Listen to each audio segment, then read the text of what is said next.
So, okay, here's the 111 thing again. My sober date. All this starts around when I got clean, and at the end of 2018 and the beginning of 2019. My sober date is 11/11. So everything started right then.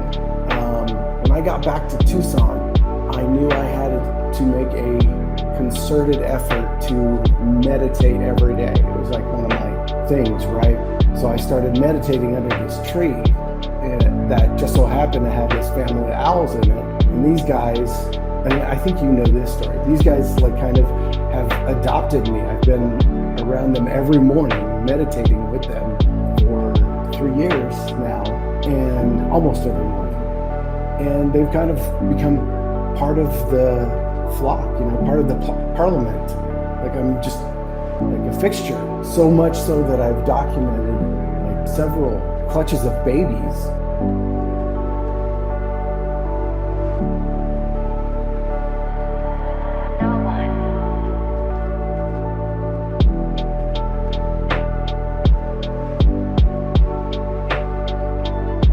Welcome to the Juan on Juan podcast with your host, Juan Ayala.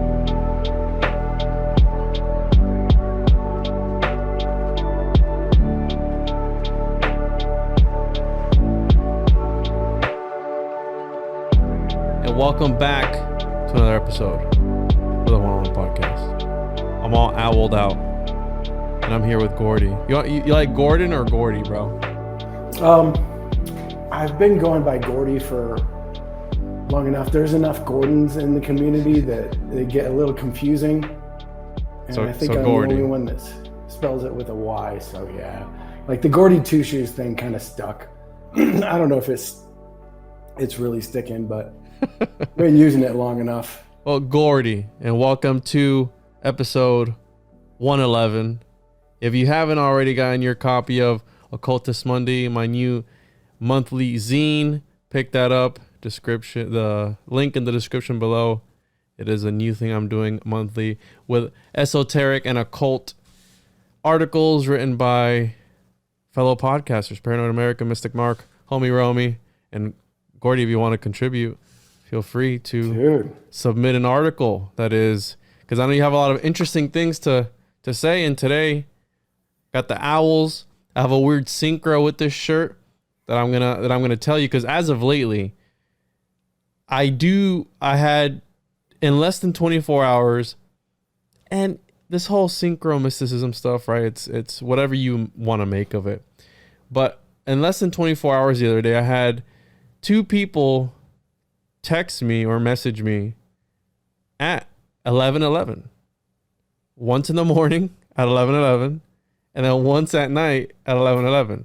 What are the chances that I get 2 messages, both exactly 12 hours apart, at 11:11?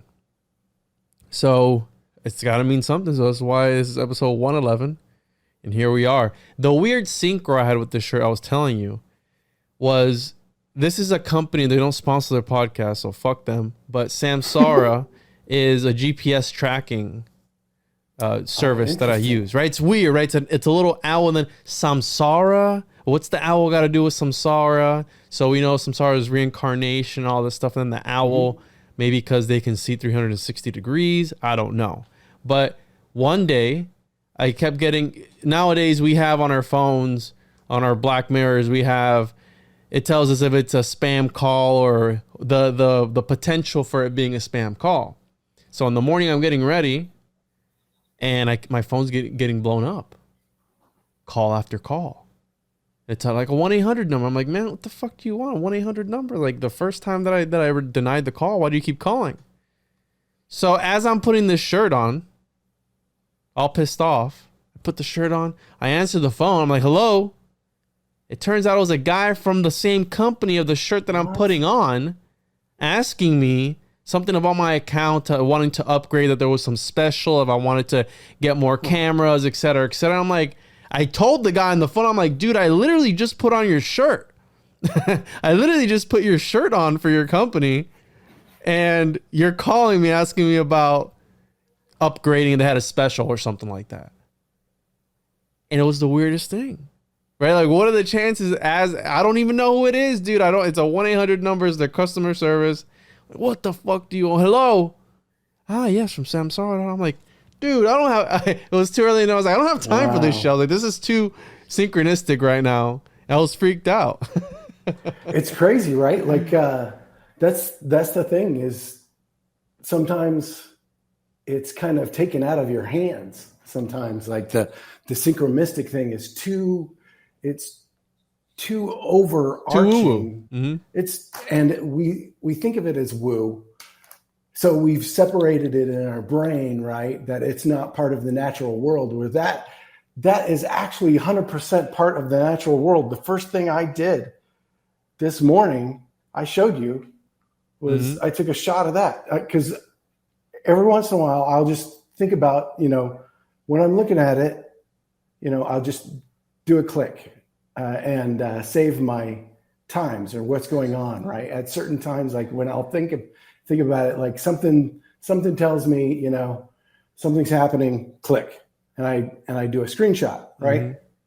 And I have ridiculous amounts of angel numbers and just stuff like, and certain people that would call at the right time, and it's just, when I say it's taken out of your hands, it's like source is smacking us up against the head going, pay fucking attention, man. Like, look at what's happening around you. It's way more than just what you think is happening. Like, I think this is my story of the owls. You want to plug your social media before we get into it? Because I know I kind of just ran right into this to give you a chance to. Well, you know how I do, man. We just hit the ground running every single time, man. We don't stop. This is how it all works. I am Gordy _TWO_shoes on Instagram. If you want to go on there now and start looking at some owl pictures, I'll be talking about those guys a lot. On Gordy Two Shoes YouTube channel, but most of my stuff is on Instagram, and I have a Telegram groups and stuff like that. But, I'll leave the links in the description, the show notes. So I'll continue with the. I obviously wanted to talk to you about the owls today, and I was telling you that I read that. I didn't read. I watched an interview on a podcast that I listened to of that particular guy, because he was. I had listened to that podcast episode, that interview, months ago, and last night I was doing a podcast, and Mark brought it up about the book that the guy wrote, which I didn't know that he had written a book, because I had started the podcast, didn't finish it, and I just Googled, YouTubed his name because I knew we were going to be on today. I wanted to just get some context, and his interview came up, which I had started, but I never finished. And so here we are. And yeah, you can tell us about your experience with the owls, because I've had experiences with owls as well that I want to talk about. So, okay, here's the 111 thing again. My sober date, all this starts around when I got clean, and at the end of 2018 and beginning of 2019. My sober date is 11/11. So everything started right then. When I got back to Tucson, I knew I had to make a concerted effort to meditate every day. It was like one of my things, right? So I started meditating under this tree that just so happened to have this family of owls in it. And these guys, I think you know this story. These guys like kind of have adopted me. I've been around them every morning, meditating with them for 3 years now, and almost every morning. And they've kind of become part of the flock, part of the parliament. Like I'm just like a fixture, so much so that I've documented like several clutches of babies, and they allow me to put a camera at their nest and move it every day. So there was a lot of trust there. And one of the things that happened with that was when I started sharing all my interactions with the owls, people started being like, hey man, did you have, I should just clarify. This is really just one event that somebody messaged me on social media, and it was really only, I assumed it was Lindsay Sherman because she's the only one I was really talking to about weird stuff like that, and the woo about it. And I got this message, and I thought it was her, but somebody said, hey, do you think all this has been or first they asked if I had been through some sort of trauma or life change recently. And I'm like, okay, why? And they said, well, maybe this is a shamanic initiation. Have you thought about that? And it kind of wigged me out. And because it had that, when you have that ring of truth, you hear something that's like true in your soul kind of thing. And honestly, I didn't check to see who it was that messaged me that. And it was quick and it freaked me out. And I went back to find out who it was. I asked Lindsay if it was her. She said it wasn't. And it wasn't anybody else I could have thought of.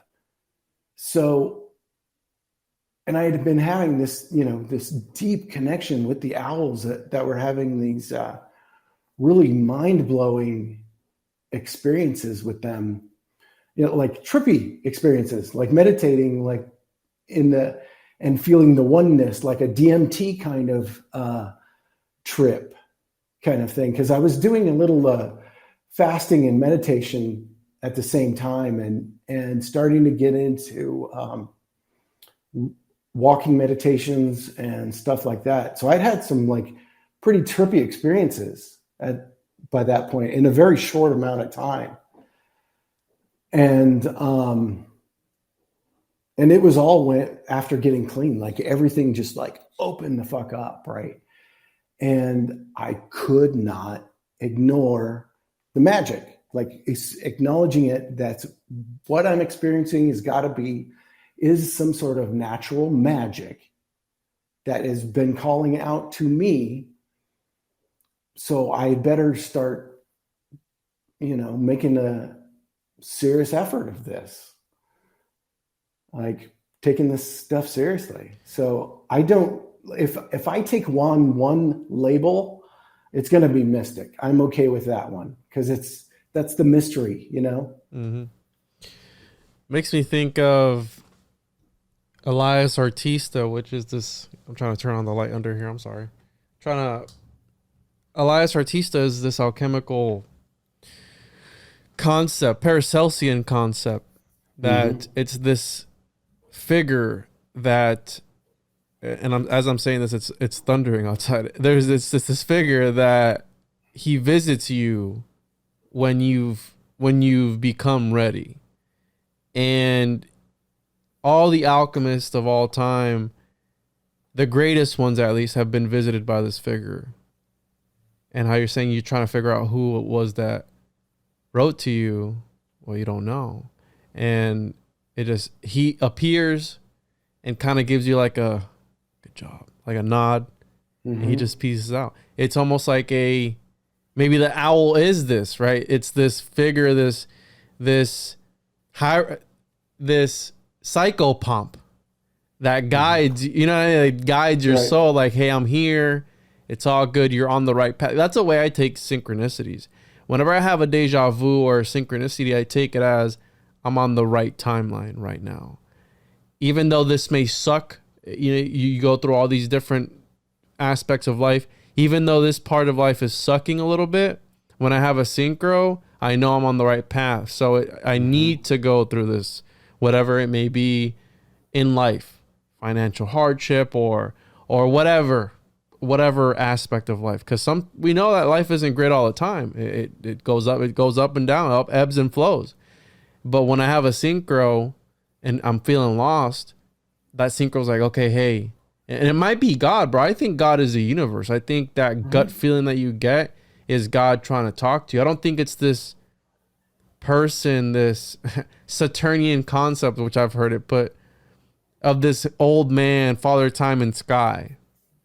in the sky sitting there watching over you. I don't think it's that. I think that's been adopted in order to androgynize, if you will, this anthropomorphic concept of God, to put a face to it, like, hey, it's a man. Well, is it a man or is it feminine? What's going on? You know what I mean? Like they pollute our minds with these sort of things. And so maybe these owls that have accepted you, because I've seen your videos and your pictures and all this stuff, and that's pretty trippy. So you literally put a physical camera in front of their nest, right? Yeah, some of those shots are just me holding the camera right up there, like just holding my phone underneath the up to the nest. Wow. So it's crazy. She Gwen, it was an exercise in man, it's so many lessons. One of the first immediate lessons I think I took from at least the beginning of that experience is just like that surrender that you're talking about God and experiencing God.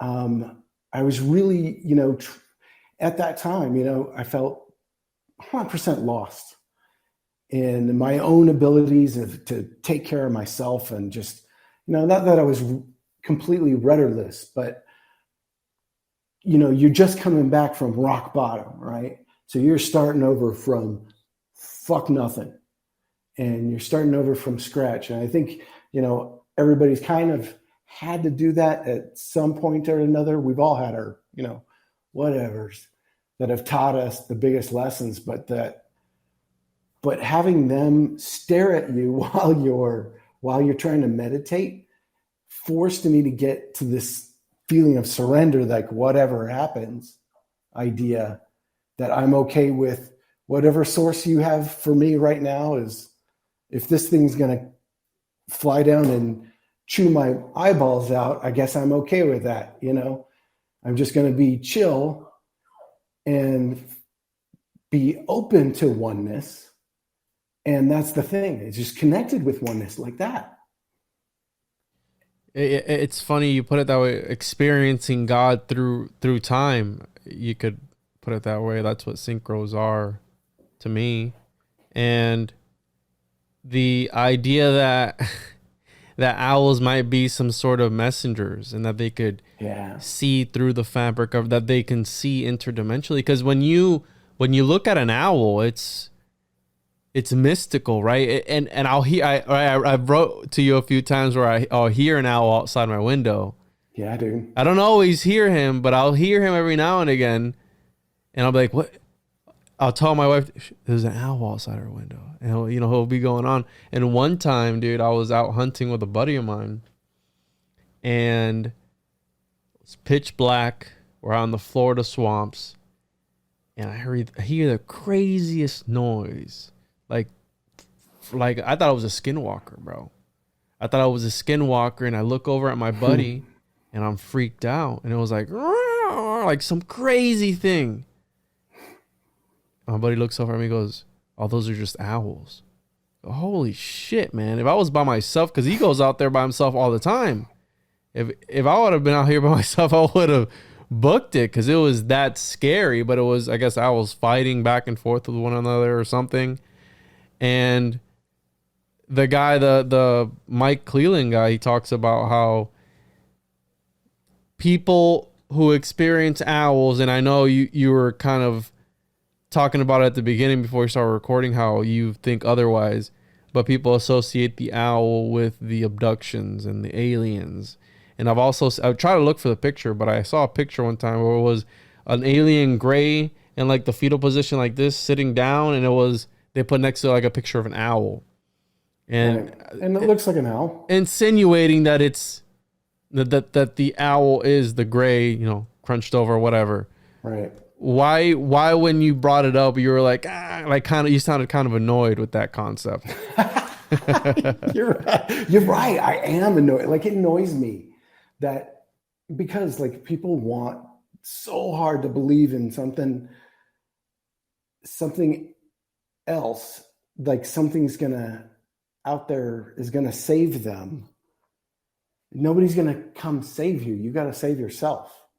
And I think that's why people are so hot on this. I mean, people are so like jizzing their pants over every alien thing. And I'm seeing them, dude. I have video footage of UFOs in my backyard, like from my backyard. And I see them. They're happening all the time. It's not the same thing. It's not necessarily the same thing. There are whatever this alien thing is, which personally I think is more of a spiritual being, a spiritual connection. And then there's the things in the sky. And then there's other things like my labs, which are fake abductions, which happen a lot more often by our own. You said my labs? My labs. Are you familiar with my labs? No, this is a new concept to me. Okay. Like an artificial abduction? Yeah. Like our military abductions. Really? Military abducting our own people and implanting them. Now, I've never heard of this before. That story of keeping that in the zeitgeist, keeping that in people's minds that aliens are the ones doing the abductions and they're the ones at fault for everything or whatever, is a good cover story. It's an excellent cover story for the military just coming in and swooping in and doing their shit with people that they do and leaving and people going, oh my God, it's aliens. It goes back to what I was talking about, the idea of God being this anthropomorphic being, this old man in the sky, where they've adopted that idea. They've implemented it into people's minds since the beginning of the church. I mean, there's been schisms in the church, bro, of which bread they wanted to use for the Eucharist. There have been wars fought over which type of bread they were going to use in. Understand that for 1 second. Wars over bread. And this is history. You can look this shit up. Over which type of bread they were going to use in the. These are the people dictating whether what happens to you in the afterlife or whatever it is. And don't get me wrong. I think that religion plays an important role in certain people, because some people, how you said, they feel helpless. They need some sort of guidance in their life, which cool. If you can use religion, if used correctly, I think it's a great tool in order for you to be able to advance through life. Because some people need guidance, some people need structure, some people need some sort of authority. And as long as it helps you become a better person, so be it, right? As long as you don't hurt yourself or others. If you worship Cthulhu for all I care, then that's on you. But how you're saying, taking this idea and implementing in our minds, is the aliens. I've heard that Roswell was a crash that involved children in some vessel, and that's why they made it seem like, it was an alien crash, and clean it up, let's go. Because what better thing to be like, hey, it was an alien crash versus, hey, look at these kids that we were testing this spaceship or space shuttle with, crashed, died. You know what I mean? It's like, what do you want to hear about? Like, right, the aliens. I don't really care. What's easier for you to understand? How can I dumb this down for you enough? And this is what has been happening since time immemorial. Everybody, like, we do this with our kids, like, okay, well, it's because I said so, it's Santa Claus, whatever. It's just Santa or whatever, making it easy for the kid or to make it magical for them, give them a sense of wonder. It is fun to see your kids, open up Christmas presents and think it's magic that came from Santa Claus, came from this magic dude, which, like, I don't know who really is still on that train, because my daughter was not, she's not stupid. She picked that stuff up right away. She was just like, Santa Claus, that's stupid, Dad.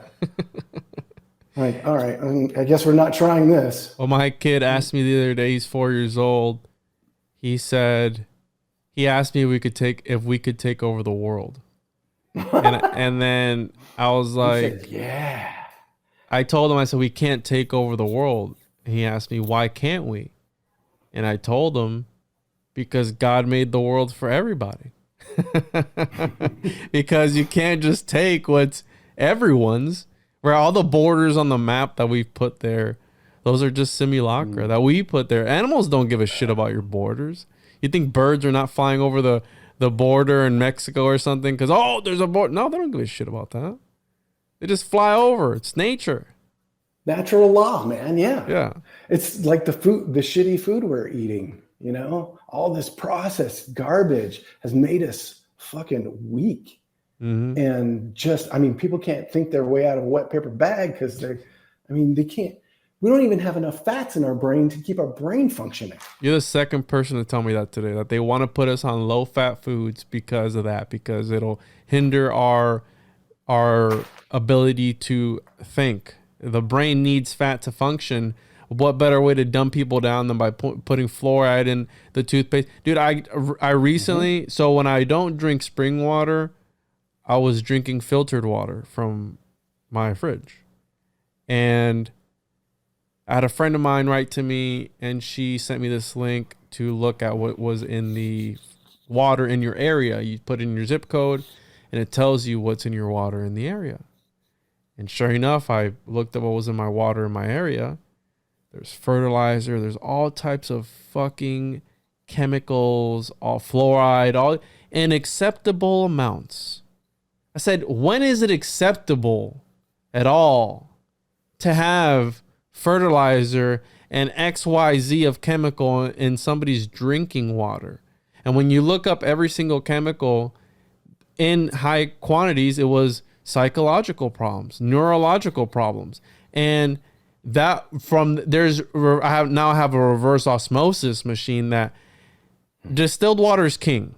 But the problem with distilled water is you don't have the minerals in it.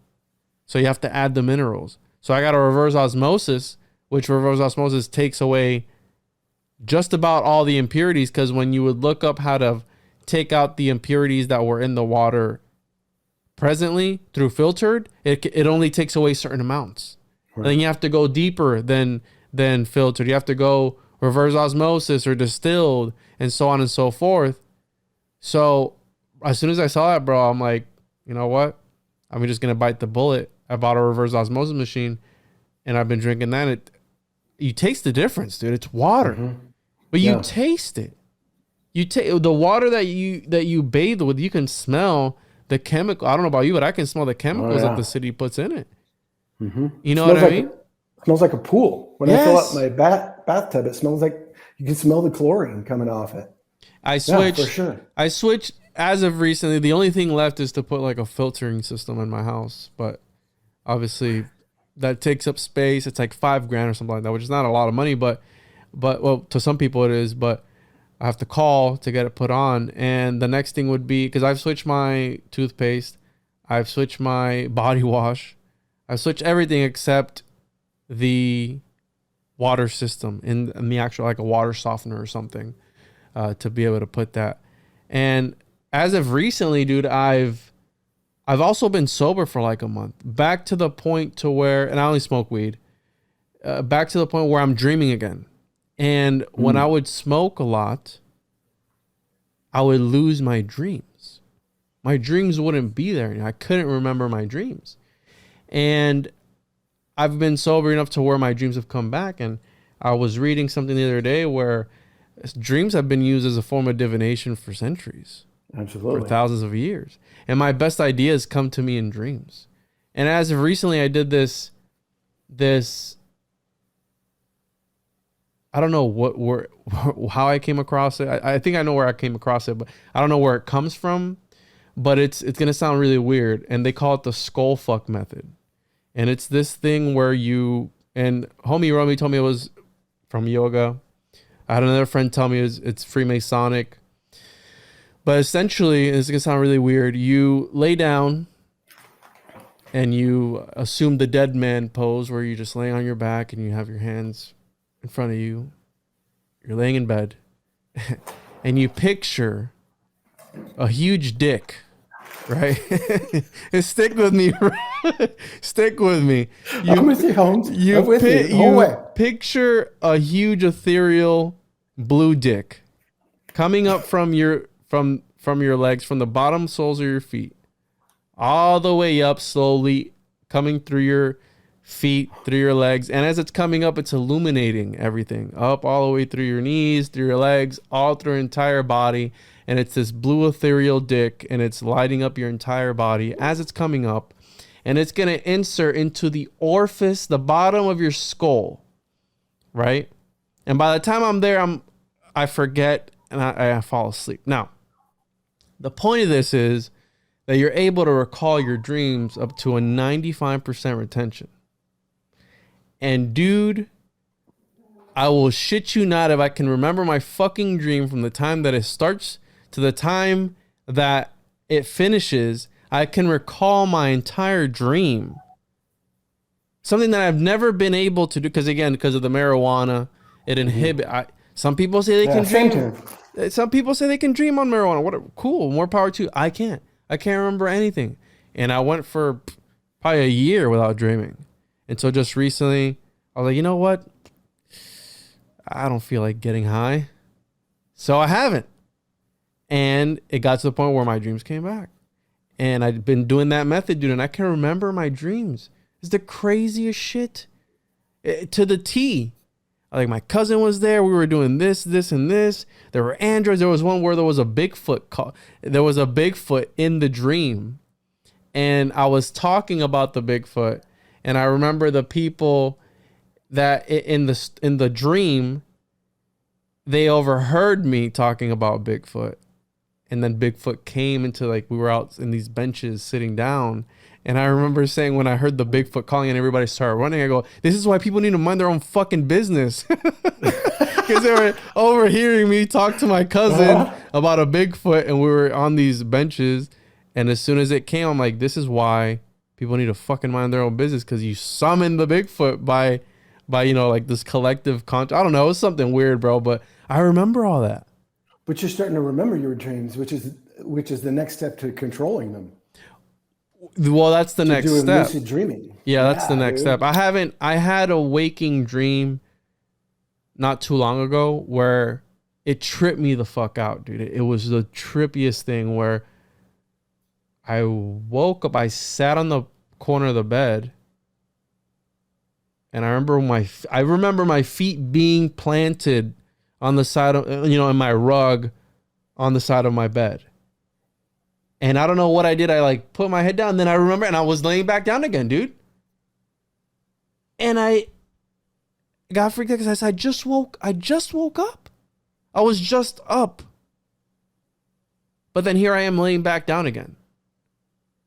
The craziest thing. I had never experienced anything like that before. Do you think maybe you were doing both of those things at the same time? Like your astral body was doing one thing and your other body, your material body was doing another? Yeah, I think that's what happened. I think I was still laying down physically, and my light body or whatever it was decided to get up before my other body. Because I remember, dude, sitting down, looking down, typical morning for me. I wake up, I sit down first to collect my thoughts. And then I just blacked out or something, and then I was laying back down, and I was like, there's no fucking way. There's no way. I just remember just standing up. Is the trippiest thing. I can't even describe it though. Like it's wild to me. And it's been since I've started doing this blue etheric dick thing. I don't know, it's really weird. Dude, keep going. Like, I mean, you're on the right track. That's what a lot of this stuff, these books that I go through here. Let's see. The Art and Practice of Astral Projection by Ophiel. Like, this is one of those books that supposedly, so this cat, Ophiel, supposedly that's his spirit name. Yeah, I was going to say, is that a pseudonym? Yeah, it's a pseudonym. They're supposedly channeled. So they're difficult to get through because it's just somebody rambling, like so I think they were written by somebody else, like some of his assistants were the ones that were kind of writing down what kind of like that whole, there were scribes. Edgar Casey kind of, yeah. Like the Edgar Casey kind of thing. Like everybody was writing down everything he said, which is kind of what that is. So it's like kind of a rambling mess. Have you heard of Robert Monroe? Mm-hmm. Let's see. Do I have Robert Monroe and the Gateway Experience? No. His test. Yeah. Robert Monroe. At Stanford, right? Do you have the tapes? Do I? No. I'm gonna send you the program that you're supposed to do. It's binary. It uses binaural beats, and it's hemispheric synchronization. It's supposed to sync both sides of your brain. I'm gonna send you. I have the tapes, the exercises you're supposed to do. I haven't done them, but I'll send you that so you can have them and maybe try it out. But this idea of being able to control your dreams and astral project, that's something that for the longest time, I would experience sleep paralysis. I haven't had it in a long time, sleep paralysis. But I would have the sleep paralysis minus the entities, because a lot of people have the sleep paralysis and they see the shadow people. Yeah, okay. And I was going to ask you that too. They lay down and they'll see, or they'll have somebody sitting on, the old hag sitting on their chest. I never experienced it like that except for one time, which I was going to go to Coral Castle. I don't know if you've ever heard of Coral Castle here in Florida. I was going to go to Coral Castle the next day. And it's something about me being towards I believe it's the 29th parallel, that the energy is weird, bro. It throws me off. I feel lazy, lethargic, just off. And that day I remember having a sleep paralysis episode. And when things morph into other things when you're asleep at night and you're in a dark room? Well, I remember opening up my eyes for a split second. And there was a like what looked like a gray in front of me, like an alien gray, like a little E.T., E.T. from home, the Universal, like that. And I remember freaking out, taking myself out of the sleep paralysis, and it went away. It was gone, just like that. So what does that mean? I don't know what it means, but I saw what I perceived as an alien gray for a split second. But again, I was in the mindset of seeing some freaky shit the next day, right? The Coral Castle. I was in that mindset. I'm always reading a weird book about something. Like the other night. Right. Are we bringing it on ourselves by looking into the void? Exactly. Because when you look into the abyss, it starts looking back into you. Looks back to you every single time. That's what Nietzsche said, right? And so, I mean, it's happening. I mean, it's happened on it.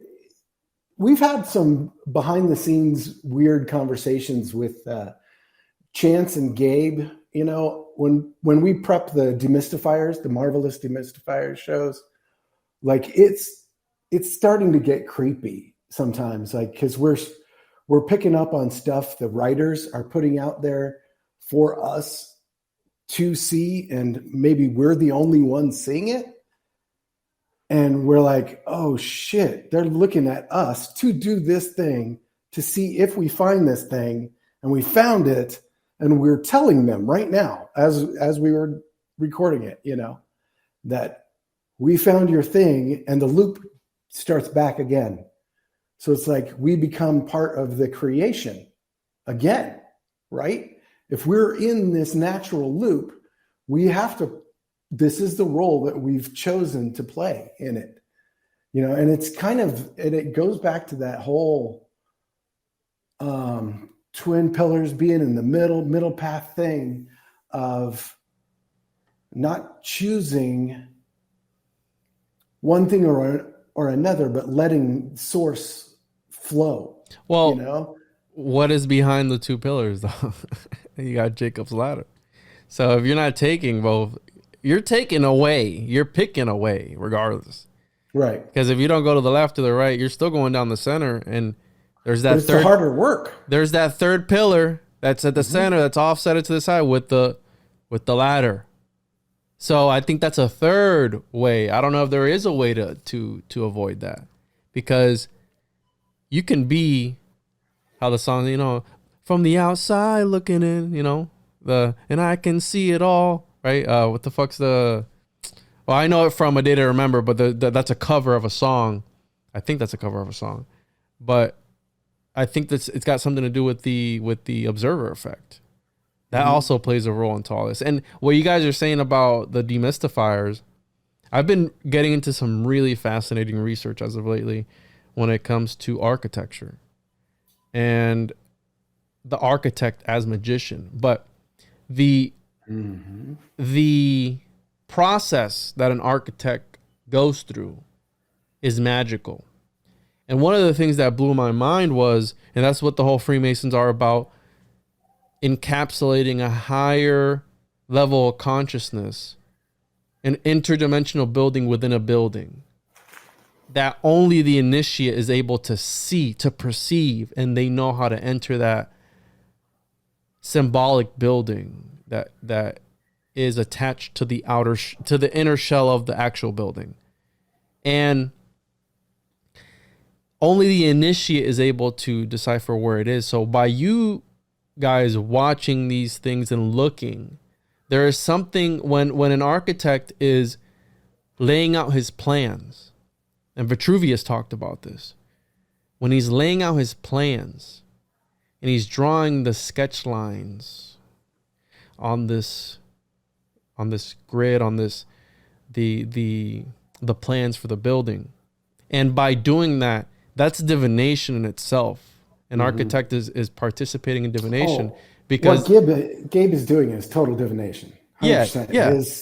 His whiteboard. Yeah. So that exactly, the process is magical. And by you embedding and using a system is also magic, because you use a system that gives you a certain result, a certain consistency of results. So an architect uses AutoCAD. You know, I've used AutoCAD to lay out plans and all these things. So it's magical because you get consistent results.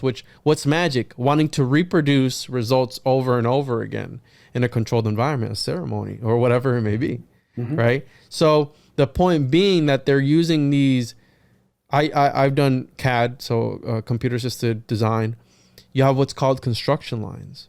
Well, when the architect is using his stylus, which is a wand, and putting these construction lines that are occulted lines because you can't see them in the final product, he is instilling another level that is occulted from the finished product. By that I'm saying is there are intentions being put into works, into art, into whatever it may be, that are unknown in the final product, except unless you're one of these initiates that knows about what lies, but if you're able to read behind the lines. And that's the whole thing with de-occulting a lot of things. They may be sending messages to each other. And if you're to the uninitiated, they're just gibberish. But to the initiated, it's an entire different language. That's why they talk about the Bible being an alchemical text. If you're able to read it, how it's supposed to be meant to be read. Yeah, like you are the Christ and the alchemy is you. Yeah. Yeah, I get that. It's like the chemical wedding of Christian Rosencrantz. It's the same, essentially the same idea. The Gnostics talked about the bridal chamber. Well, guess where those guys are now? They're 6 feet under because they all got killed. And why? Because they were speaking some sort of truth to be able to break free of the matrix, whatever the fuck that is, whatever that may mean to you. The gnosis, which that's what I love about it, because it's a loaded term. It's whatever it is to you. Maybe to Gordy it was the owls. Maybe to me it was 111. Maybe to somebody else it was a dandelion on the ground. Who knows? Because it speaks to you. That's the whole thing. It's gnosis. Right. It's sacred to you. Because it's your experience. Your experience with the owls is your experience alone. Nobody else can touch that experience with anything. It's feminine feminology. Hopefully I'm saying it right. So feminology is the experience being true to you because you're the one going through it. Nobody else can take it away from you because you experienced it. So if you got abducted or you went through whatever, well, that's true to you. It's not true to anybody else. It's true to you if you could prove it because you went through that phenomenon. Yeah, exactly. That actually did happen to me, and it didn't. I don't have any proof other than, I could prove it. It'd be very drastic and dangerous, but it doesn't matter. It doesn't matter anymore. Once I found my own truth and I'm okay with whatever that truth is, like nobody could take it away from me. It's real in my soul. And that's like, once you've put yourself through those emotionally dangerous, vulnerable, what would you call them? Fires, baptisms of fire, the hard experiences, and you didn't shy away from them, and you dug deeper. That's what alchemy is. It's the work. Like, we keep using the stupid word alchemy, like willy-nilly, like you're talking about whatever it means to you. Sure, whatever it means to you. But people use it all over the place. Like it's like yoga. It doesn't have any meaning anymore. It doesn't have any spiritual understanding. And I think that's what all of them are missing. All of the religions, the Freemasons, anybody. The point is to get connected in our own soul with that source. However you got to do it. And chances are that process is going to suck. But it can be done, and you can do it. And hopefully we teach our children better. Mm-hmm. That we show our children that change can happen. A human can change. Yeah. 100%. Mm-hmm. And that's how you're saying alchemy. I believe there's the literal sense of the word and the mystical interpretation, where it's the rebirth, right? It's the I forgot how Paracelsus puts it, either Paracelsus or Zosimus, one of those people, but actually it's in here. I actually wrote about it, so it's the resurrection. It's about let me see here. I actually wrote about it, and that's what it is. The occultus mundi, it's the hidden world, right? There's this entire world going on around us that we're oblivious to, and I'm trying to find it here. So alchemy serves a few different purposes. My favorite one is the homunculus, which that's also they say it's the main objective behind it, and that making gold is just a byproduct. It's just, there's also, all right, so this story is about the rejection of the physical world in favor of the realm of forms, the immaterial world. And there's a story about this king that finds sex with women repulsive, the story of Solomon and Apso, and he finds women repulsive. He doesn't like sex. He doesn't like the process of sex. And when you're a platonic sage, you need to reject all of the worldly goods. You need to separate yourself from that. You're a sort of a philosopher king. You can't benefit from society.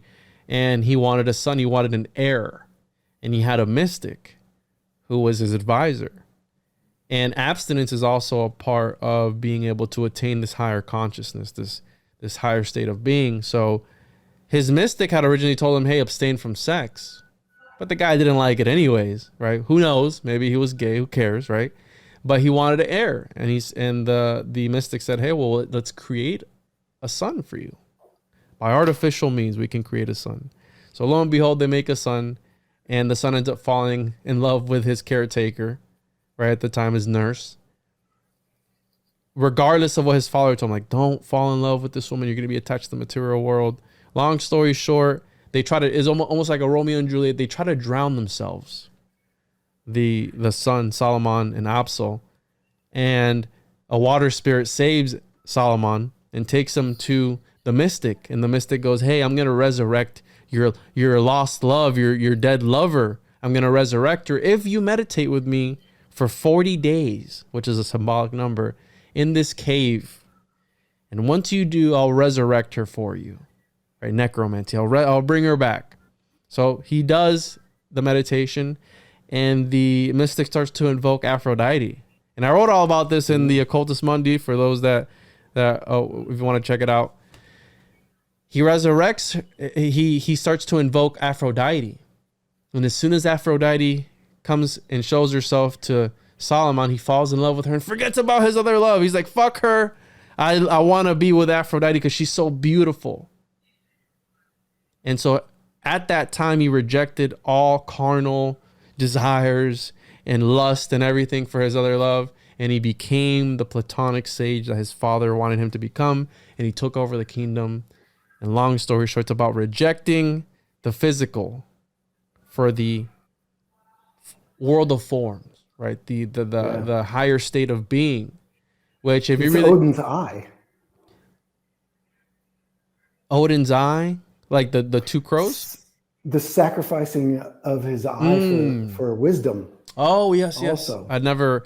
I think I might have heard of that one, but I didn't, because he has the two crows, right? Odin has the two crows, and one is like wisdom and something or other. And the crows are apparently his familiars. Mm-hmm. So here we're gonna bring it back to owls again. So check this shit out.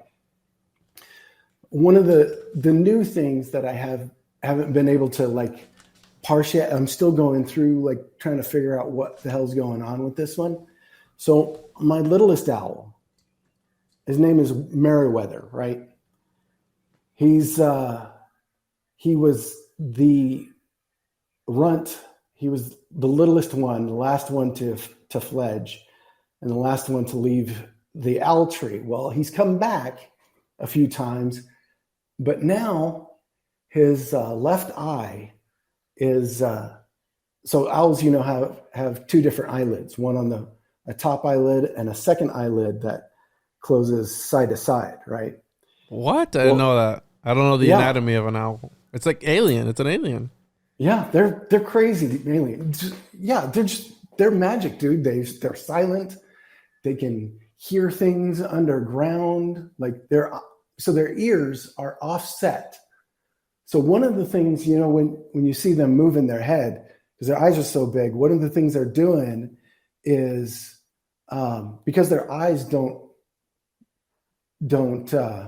manipulate, like they don't have ocular muscles. They have to move their head to see everything, right? So when they're moving their heads and stuff, they're 3D mapping everything that they're looking at. So if they're doing this to you, they're tracking you. They're trying to see they can see where like everything almost around you is. Because one thing is their ears, they can also locate a lot better than we can because they are offset. So they can 3D map that shit as well. So it's not only do they have like perfect vision, they're silent killers. They have knives for feet. They're the only one of the only humans killed by a bird was a great horned owl. Also, those are huge, right? That was in Arkansas, I guess. But at any rate, going back to Merriweather, his secondary eyelid is sealed shut. So I have a one-eyed owl that visits me now. And I think he's been in a tussle with a bobcat, because there's been some bobcats in our tree. Yeah, there's one of them. Do you want me to pull up some video, dude? Because you want to pull up owl pictures. Holmes. Yeah, if you got some video, can you pull them up? I got you, dude. Here, hang on. Let's see. Share. I don't know if I've done this on. I just click share screen, Share and screen, then there. I'll bring it up. Because I've seen the clips that you post on Instagram, but I had no idea about the... I know that they can catch prey in complete darkness, and they are able to see through the dark, and It's not letting me. their hearing is crazy. And I've heard them... This podcast I was listening to, the guy said that he read a YouTube comment, and he said that owls are bird hardware with cat software. So it's like the cat version of a bird, because they move real fluid like, and usually when you see a bird, they're real skittish, and chickens walk with their with their fucking heads. Why do they do that? Why do chickens walk with their heads? Like, they can't. And when you pick a chicken up, it's almost like a gyroscope. You can turn them, flip them, and their head stays freaking perfectly still. It's like a gimbal. Whereas with the owl, it's the exact opposite. Like, their body stays the same and their head is moving around. Well, they're the perfect predator. I mean, I've seen some footage of of hawk nests where an owl will just come up and pull out an adolescent hawk out of its nest and just eat it in the middle of the night, and they have no idea what happened. Not a clue. Whoa, dude. It's making me think, because you talked about how they're mapping this ethereal 3D map, essentially what they're doing. And it makes you wonder where we, as humans, we try to imitate nature. Natural magic is using nature and trying to control the forces of nature. And technology is essentially that. We're trying to do things that animals already do by design, that they were given to them by the creator, whatever that may be. Because, when there's cars that give you a 3D map around the car, because with all these cameras, well, the owl already does that by moving its head around and using whatever it is to observe you. He does that by design. And humans try to emulate that. And it's the Stephen Hawking, I don't have it in here, but the virus quote that he says, where the only form of life that we've been able to, I'm paraphrasing it, emulate correctly has been the virus, because it only destroys.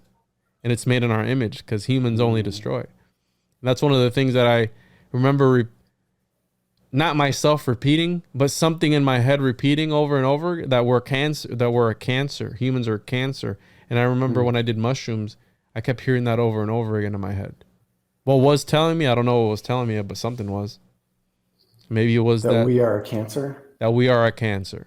And I remember crying while I was high on mushrooms, crying because the polar ice caps were melting and these animals had no habitat to go to, and they were falling to their deaths. The elephant seals go higher and higher looking for ice, and it's a 2-ton animal. And when it gets to the tops of these cliffs, they have nowhere to go, dude. And there's thousands and thousands and thousands of them, and they fall they tumble to their death, where they fall from like a 2-story, 3-story height, just tumbling down the rocks, boom, boom, boom, boom, dead. And I remember seeing this dude blasted on mushrooms. It's like, we did that. There you go. We did that. Humans did that. There you go. This is just one of them. I just clicked on a random, but these are my last bunch. And this is a stationary camera, or are you there holding it? This is a stationary camera. This is a game cam that I felt bad for bothering them every day, so I got a game cam on a stick that I just put up there and just let it kind of run. And boy, it just observing their behavior in this kind of format in the wild, like with them not, without me there, kind of talking about the observer effect. Mm-hmm. I could definitely tell they react differently when I'm there and when I'm not. Oh, absolutely. So of course, I wanted to give them as much room as possible, because these guys are just now fledging. Like right here, this was, I think, beginning of May, I think. They were just about to fledge here. That means that they're going to leave the nest? Mm-hmm. They're going to fly to out of this nest. This nook is right next to where I park my car. It's this little, it's a little concrete bunker that's 6 feet off the ground. And this whole facility used to be a mining facility that is now school district offices. And so what type of mining? Well, they did all sorts of mining. They did, it was like an assay office where they did the tests of the different minerals to tell the other mines what was in what, they would do lab work. But their home tree is just like maybe, I don't know, 20 feet from this right here. So they'll go from here, they'll jump out a 6-foot drop, and there's a little yard out there where they do this a lot and then get their wings up and they'll fly to the tree, their parents' tree, and just spend the next 3 or 4 months there, which is where we're at now. They don't come back much anymore, but they do come back, these babies. And I've seen a lot of other owls in our area, and I'm not sure how many of those are my babies, because I've had 3 sets now. Damn. The first year was 3, second year was 4, which was extremely rare apparently. And the year after that, they didn't have any. So check this shit out, talking about intention. So there's a 5G tower just right down the way, right across from where their home tree is. When they turned on the 5G, the owls left and they didn't have babies. So I got a bunch of that orgone from Mitch, the orgone donor. Mm-hmm. And I gifted that tower on a Friday. The next Monday, the owls were back. Really? This next spring, which was last April, which is these pictures, these are the new babies. Whoa. And what type of owl is this? These are great horned. Great horned owls? Yep. Which are also called tiger owls. If you look at their feathers, they have like stripes. Oh, that's dope. But they don't get their horns. Is the horns is a male, female type of thing, or do they all get it? Because these don't have their horns yet. These don't have their horns. They'll all get it. But the males will be a little bit smaller. The females are larger. The one in our neighborhood here is probably at least 3 feet from probably horn to tail. She's big. And the males are about 2.5 feet tall. And the owl is used a lot in mythology, and sometimes they say that the Bohemian Grove, right, is a huge owl, and that they burn an effigy in front of it and all this stuff. Because again, do you know anything about the owl mythology that you can share with us of why maybe they're what would you say, not worship but revered or something in secret societies? They revere the wisdom above all things.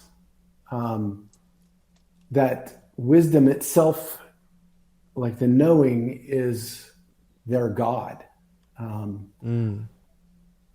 I think the whole cremation of care thing, I think that's probably mythology, but they do worship the owl as a symbol for wisdom, because it has been. It's Minerva's owl, though, right?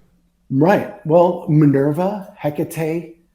It's also Helen. It's all throughout tons of mythologies.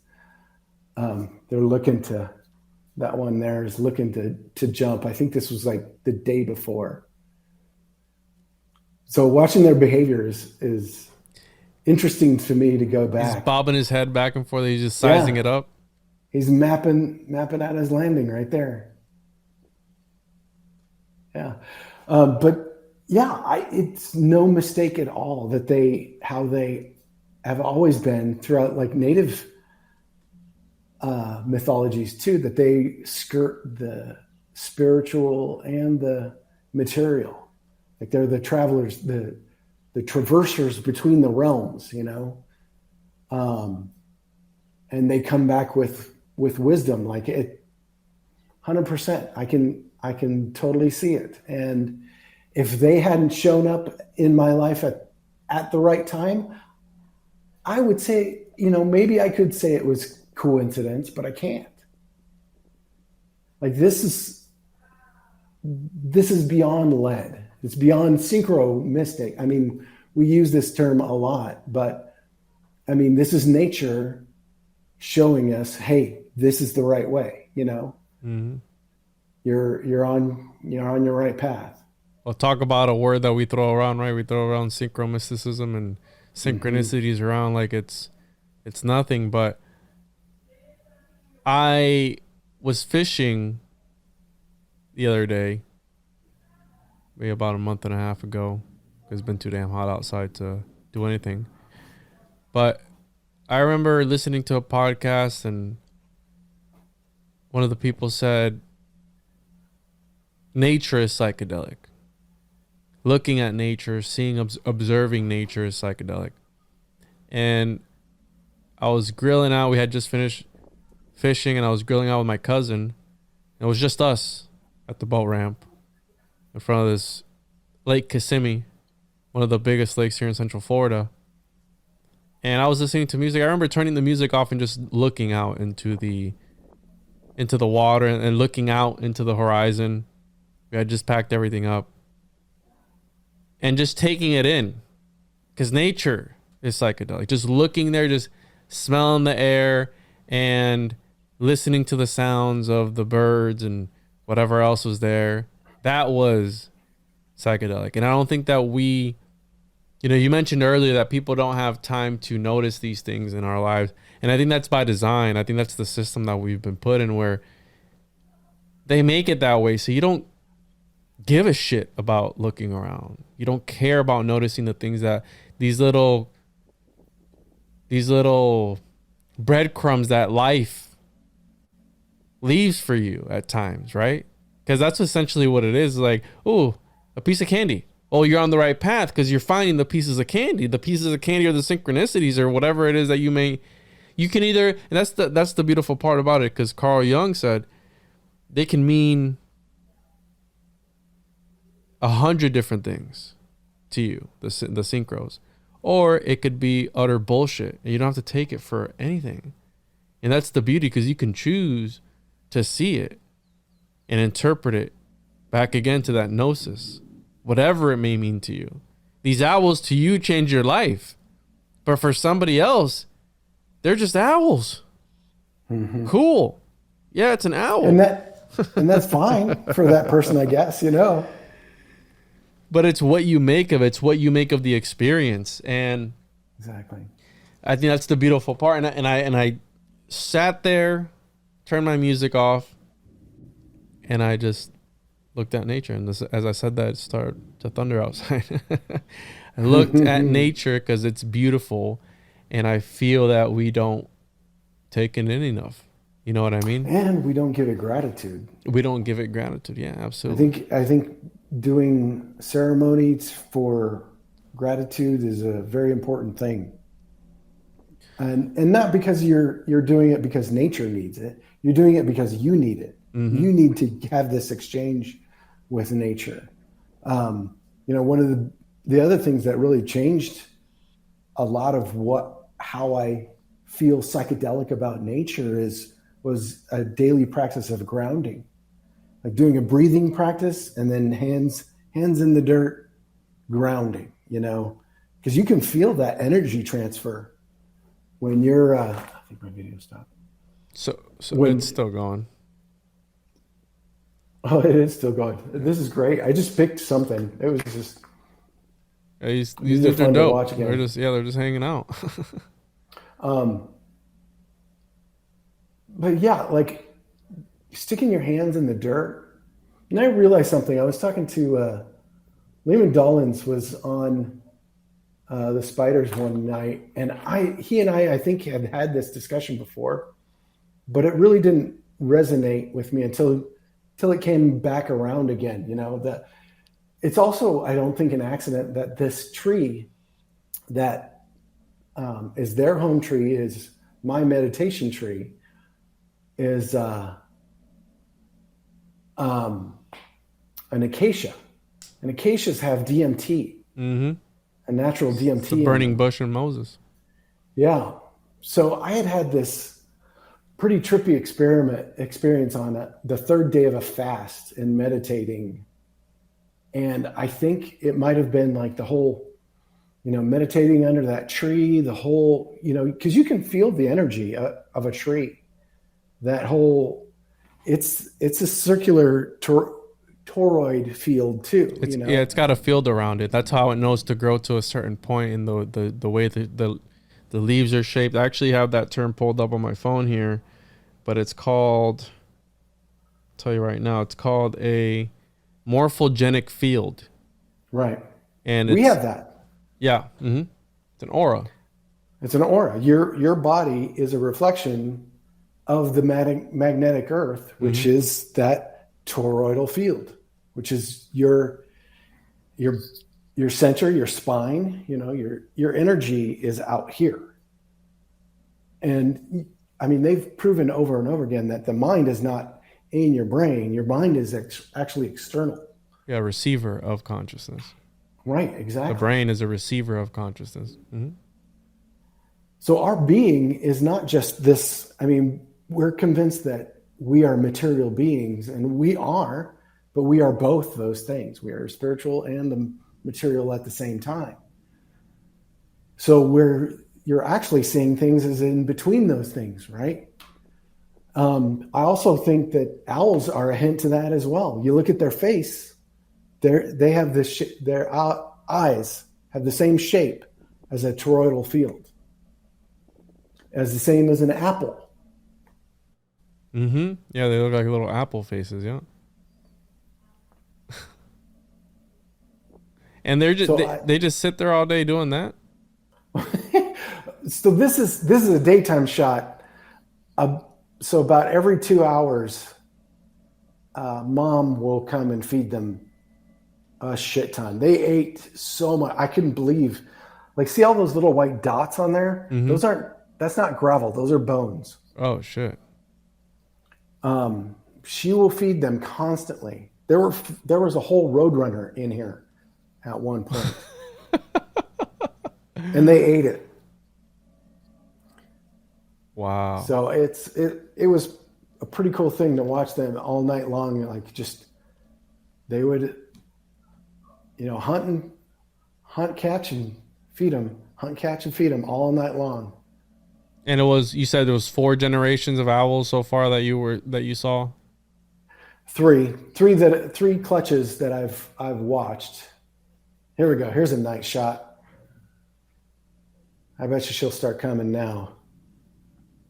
So she Gwen is the matriarch. I've named her, and Peter's the male.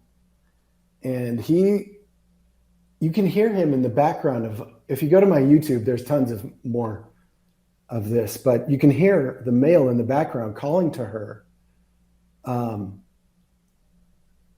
Like if there's a predator around, you can hear them doing the little call and response, and she'll, the kids will jump and look, and it's almost like they're telling them, hey, look out for such and such right here. And they will look at a certain in a certain direction. So there is a language also. Yeah, and it's something about an owl. What do they call it? Hooting or hooing? Mm-hmm. They call it hooting, but there's something about that that's like magical in itself, right? Or I think so. When you hear one in the wild, because I don't really hear them a lot, and every now and again I'll have one outside my window, and you told me, well, they're trying to tell you something. Yeah, dude. When they do that, that kind of thing, they're telling you something. When it's that low kind of like they're trying to talk to you. When they're clacking, that means get away. When they're saying that kind of thing. Yeah. There's a male and a female call. I think the male is 4 and the female is 6. But there's a for the male that's lower, and hers is a little higher. I think hers is like a Yeah. I've heard it. Right. So that you can hear them talk to each other too, which is actually how I found they were following me, because one of the other things I do all the time is walk, and I walk the desert at night, right? So, and I'm not positive that these neighborhood owls aren't the babies from a previous clutch. They might be, but there have been owls around here for years, so I'm not sure if there are different ones, but they follow me. They came here to my house on 11/11, in fact. And the day you got sober, right? Yeah, well, the anniversary of that as well. I've documented it on my YouTube also, that because I was actually editing one of their videos, and I hear this bang, whoo, like the big heavy, one that shook the house. So they were on my chimney, banging on here you go. Here's her feeding them. Oh, wow. Is that a mouse? But they would, yeah, a mouse, yeah. So they'll come on, bang on my chimney, and then hoot down it to get my attention. And I went running out, and there they were. There was the male and the female right together. One on one chimney, one on the other. Would you say, because the whole thing with Mothman, right? It's almost like an owl, Mothman. And they say that Mothman shows up when there's something bad about to happen. Would you say that the owls are a bad omen, or they're maybe in between? They're neutral in their selection. They're just there to notify you, even if it is good or bad, about what's going to happen. Because, again, Mothman is supposedly seen only before something bad happens. Do you think that they come regardless of what, either good or bad or whatever it may mean to you, and they come and they did their job as a Hermes to notify you, or as a whatever it may be, why they call them the messengers? The messenger, yeah. I don't know about Mothman. I don't know that I've experienced a Mothman. Oh, I haven't either, but as the lore goes. As the lore goes, yeah. I mean, they're definitely a harbinger of something, for sure. It is in a lot of Native American myth and in like oracle cards, they say it's rebirth and it's new life, and it symbolizes a death of illusion, that all illusions go away and you see yourself as you are for the first time. That they're the ones that show you. In Hopi myth, this is really interesting. So in Hopi, Kachinas, they're a great horned owl. I think it's called a Maagwa. And he comes and straightens out the clowns.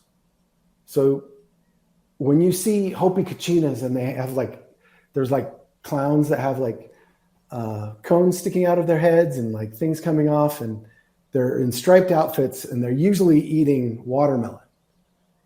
and these are the drunks. And the myth is that Magua comes and sobers up, beats the shit out of the clowns and gets them to sober up and to be part of life again, to rebuild their own lives, to stop becoming the clown. Do you think this relates to the DMT elves? The jokers that everybody talks about? The machine elves? The machine elves, yeah. I don't know. I try to see the magic for how it is and not through other people's eyes, which is why I haven't read Mike Clelland's book yet. I want to experience them with as much magic as is naturally being presented to me, and without any kind of tint, like if it's alien or whatever. That was the one thing that's always alien has always bugged me, because I do think there is alien, but what everybody or what culture wants you to think are alien or not alien. Oh, everything's ancient aliens nowadays, bro. It's the aliens built it. The aliens did it. Well, that's why I interviewed Jared Murphy, where he wrote a book. It's not aliens. Worse, it's us. Yeah. And he talks about the entire history of man being more powerful, and they lead us on to believe by inserting all these crazy mythologies and all these crazy things. Well, how you said, at the end of the day, we were created in the image of God, right? So we do have that divine spark within us, and we are able to put that divineness into the things that we make. Hence art. That's why art is magic. I've noticed that when I do art and I put things out into the world, either with the podcast, whatever it may be, I'm synchronistically charged like a motherfucker after putting out a comic book or something. It's like a hyper sigil of whatever it may be, and things just, I've manifested things have just, it's really psychedelic. Psychedelic is the only way I can put it. Are you starting to feel, you're talking about this homunculus, are you starting to feel the connection? Like when people are thinking about you? If I am not able to discern it. Because there's a connection when we put something of ourselves out there. Like anytime we have these deep conversations, we are putting a creation out there. Mm-hmm. So you're right. This is an art that this is Gwen also, by the way. She's the matriarchal badass. I love that owl so much. Oh, she's got her horns there, yeah. Yeah. I always distracted by owls, man, every time. But yeah, I think, the more we acknowledge the woo, the more we can experience it. Robert Lanza had this book called Biocentrism. I think he's got 2 other versions now, but it's kind of like a scientific basis for what Gnosticism and simulation theory kind of go off of, but he doesn't call it simulation theory. He calls it biocentrism, in that everything happens because we observe it. It is the ultimate observer effect, that nothing actually is happening. That the only thing that's happening is us observing it and interpreting it, right? Mm-hmm. Yeah, and it ended there. Yeah, that's good. Thank you. Yeah, it's what I said earlier. It's the way you perceive things. The way that things are perceived is which means that we're the creator. Mm-hmm. Mm-hmm.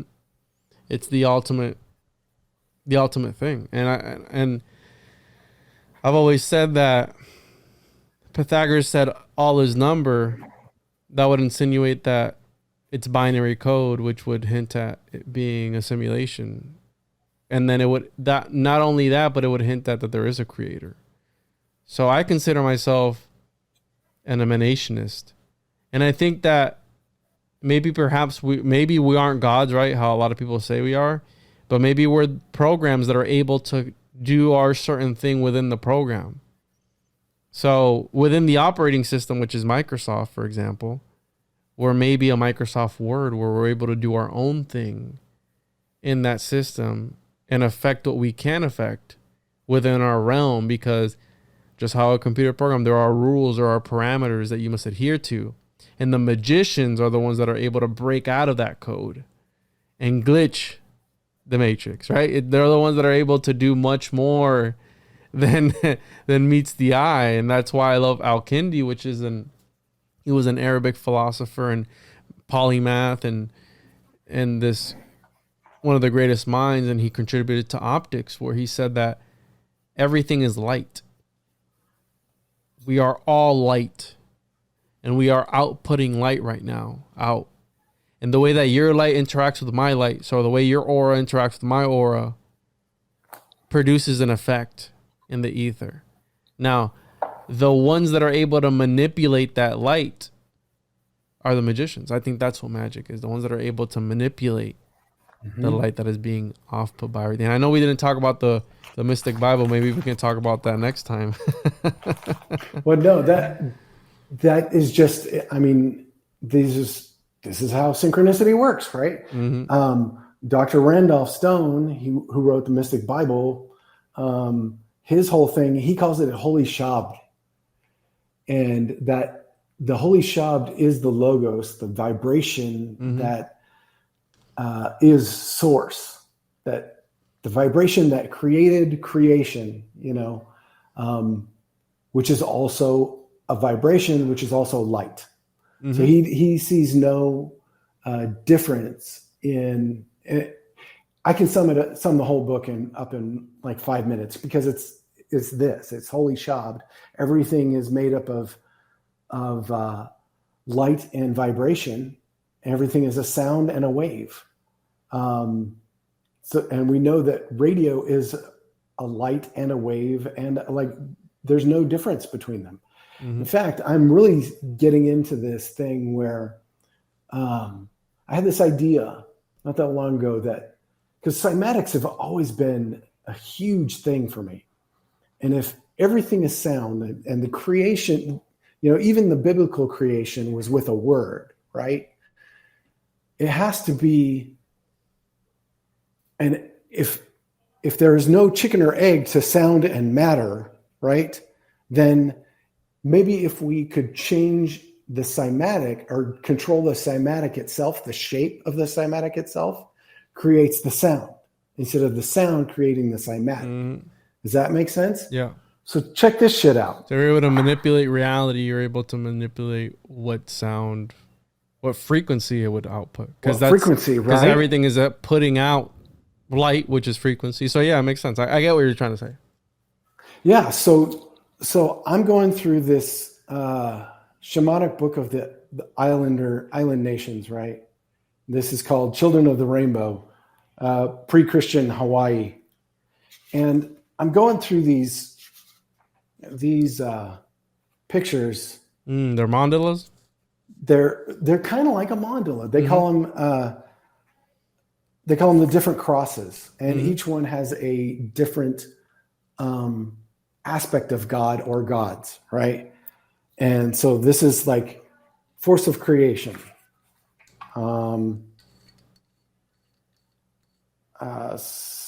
eye of God, something like this, right? Yeah. So this is what original Hawaiian shirts were. They were like these kind of designs. Sigils, yeah. They are exactly. That is exactly right. But as you keep going, like they look like flowers. And that's why they put those type of things in cathedrals too, bro, because they warp people's realities real time. I love talking about that shit. That's absolutely right. But if you keep going, like these are just, it looks like stained glass. Or Hopi sand paintings. Mm-hmm. Well, I've never seen Hopi sand paintings, but they got the idea from somewhere, right? And I mean, the indigenous Right. people were here way Well, it all before comes anybody from- else. It all comes from the same space. I think we understood that sound was a healing mechanism or creating mechanism. Do you know And- that cats don't get cancer on any of their organs in the center?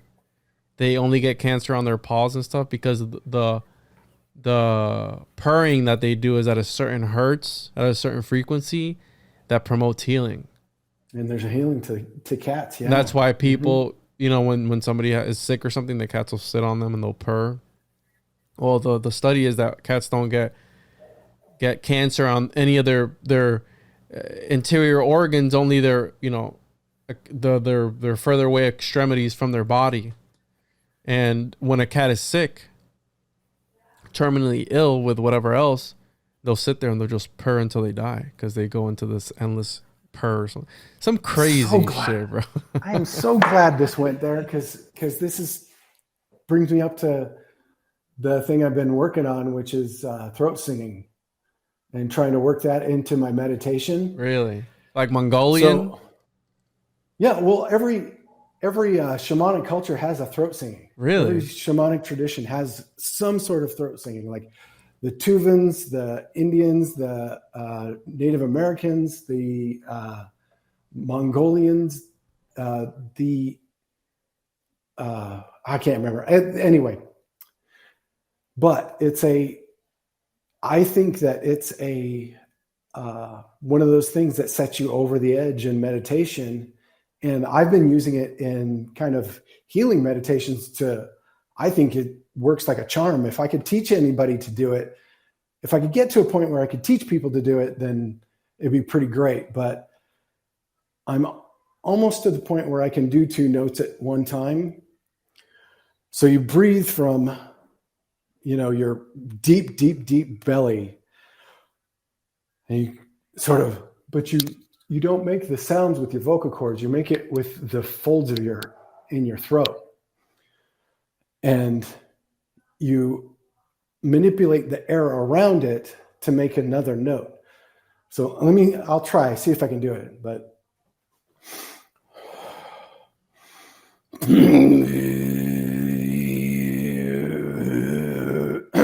Can't do it. You almost got it though, Not dude. today. It sounds like you almost got it.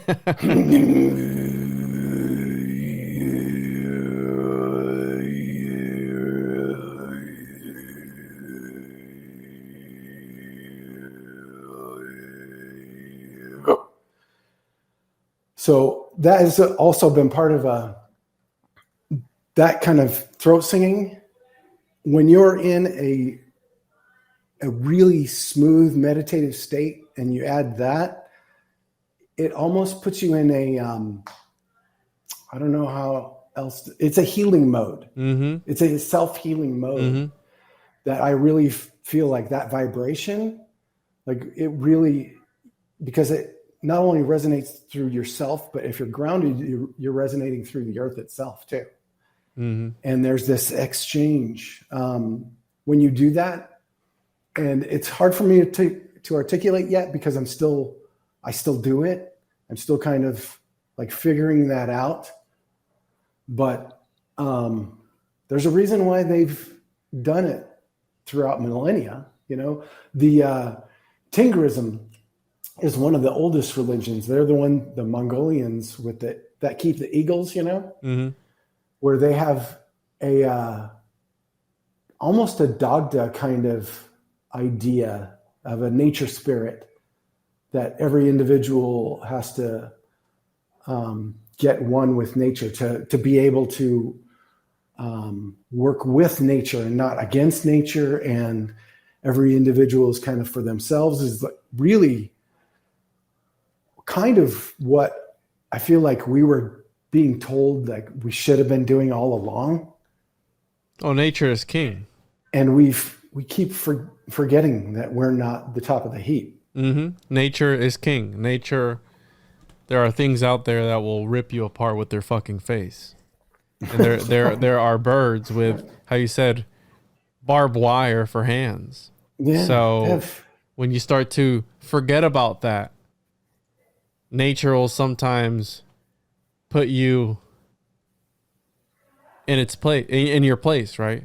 How you're saying. Yeah, you know this. You're from Florida, dude. Yeah, there are things out here who would literally, the ground is forever moving, and you're actually missing the one string instrument that the Mongolians use, and there was nights where I would sit for hours and listen to Mongolian throat singing because it's like something therapeutic about it. And there's actually Mongolian rock music too. I don't know if you've heard about that. It's like heavy metal, but yeah, I actually tried learning for a while the technique. And I remember like fucking my throat up because I was trying to do the same thing, and it's like, it can really wreak havoc on your throat. But it's really amazing, and how you're saying there are these lost practices of all these other cultures that have been lost, not only through the church dogma and all these other things, because it pushes out all these. If it's not related to the church, it's evil, it's Satan, it's the devil, it's demonic. Right, we're growing up Pentecostal Christian. That's what everything else has been. Same here, bro. You know, that's how I was programmed. Acupuncture. It's like, oh, that's demonic. Well, it's natural healing. What are you talking? What do you mean? You know what I mean? It's if it works, it works. So, Gordy, this has been amazing, bro. I really enjoyed our conversation today. Did you want to add any closing thoughts on anything?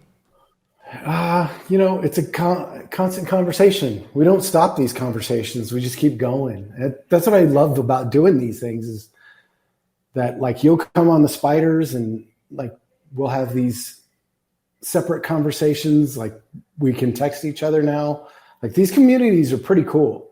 And if I would encourage anybody who hears this, get involved. You know, go on Juan's Telegram, get on the Weaving Spiders Telegram, watch us during a chat live, you know, get in there and participate, because we're always doing it, man. And this is the work. We're to actually put ourselves out there and do it. This is the work. And we are seeing benefits. I mean, nature is changing. Nature is changing. We are influencing nature by giving it love. Like the jaguars are coming back to my Santa Rita Mountains right here. We're getting three-eyed triops coming out of the ground. We've got fireflies in Arizona for the first time ever. Like last year they showed up, and I thought for sure it was like an anomaly that somebody had brought them.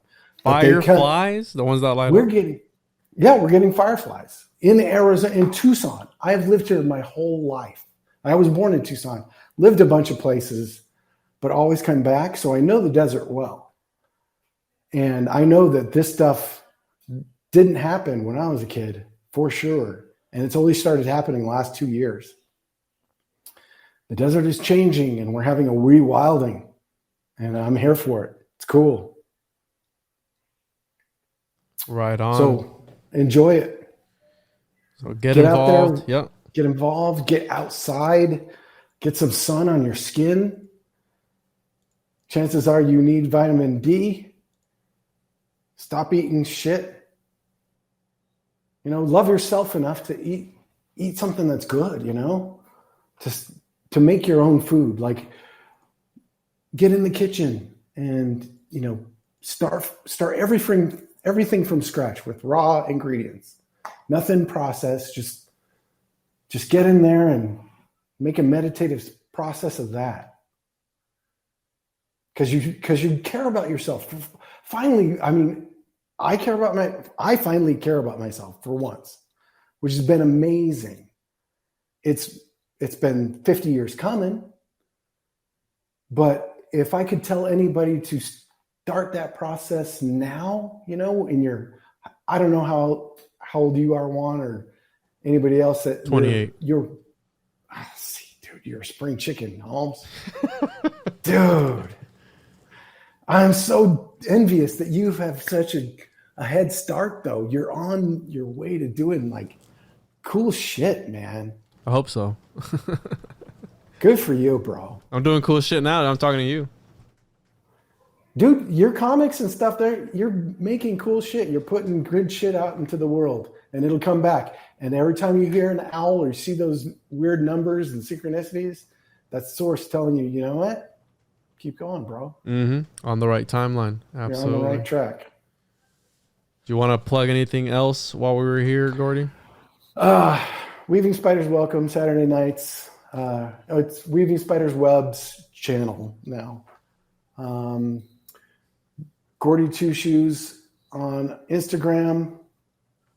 Gordy Two Shoes YouTube channel. Keeping, when Marvelous Demystifiers show up on Interverse, it's always a blast. I will show up on a Vibrant from time to time, and you have to come back on Spiders again.